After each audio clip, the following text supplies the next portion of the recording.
L'édito politique, maintenant, on a ce titre, le colonel président s'essaye lui aussi devant la presse. C'est ce que nous dit ce matin Lamine Monyoma Sissé, à qui nous disons bonjour. Oui, bonjour.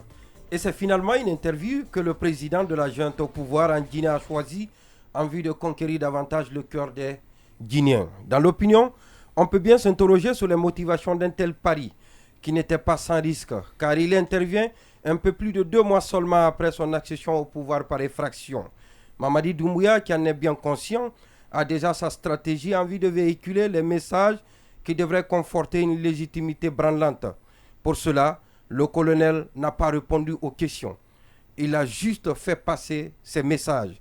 L'exercice, le premier du genre, qui est une vraie tribune médiatique, le fight de l'affichage dont il a pris goût, ne devrait pas être si banal. En effet, il a enregistré pour épurer les écueils et corriger d'éventuels débordements.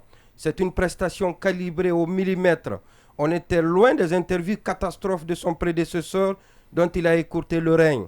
Les interlocuteurs en face n'étaient pas sans savoir l'obsession du colonel à endosser le costume de sauveur d'un peuple martyrisé.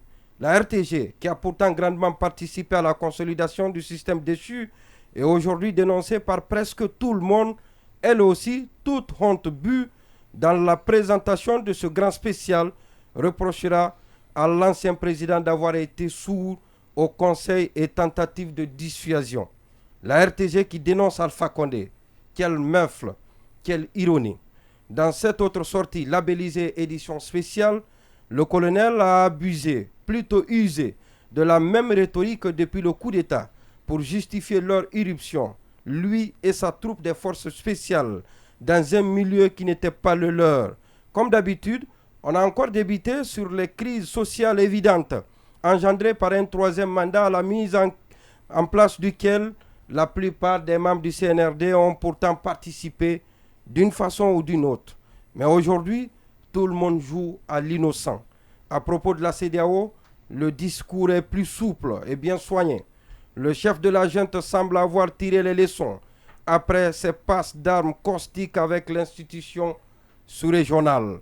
Par contre, il est sans complaisance avec les politiques qui évitent le conflit avec lui, mais chez lesquels commence à se manifester une certaine lassitude quant au rythme de progression de la transition jugé lent.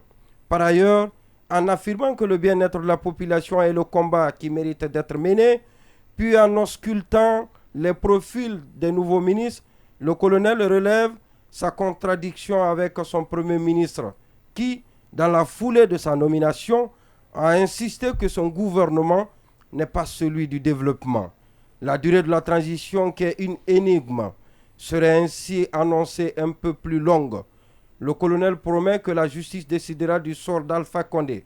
Cependant, le sort des anciens dignitaires livrés à la volonté d'une opinion revancharde est scellé par la junte qui a pourtant juré de mettre la justice au cœur de toutes ses actions. Comme pour dire que les ennemis doivent eux aussi subir ce qu'ils ont fait subir aux autres. Sauf que la meilleure façon de se venger d'un ennemi, c'est de ne pas lui ressembler, conseille Marc Aurèle. 7h30.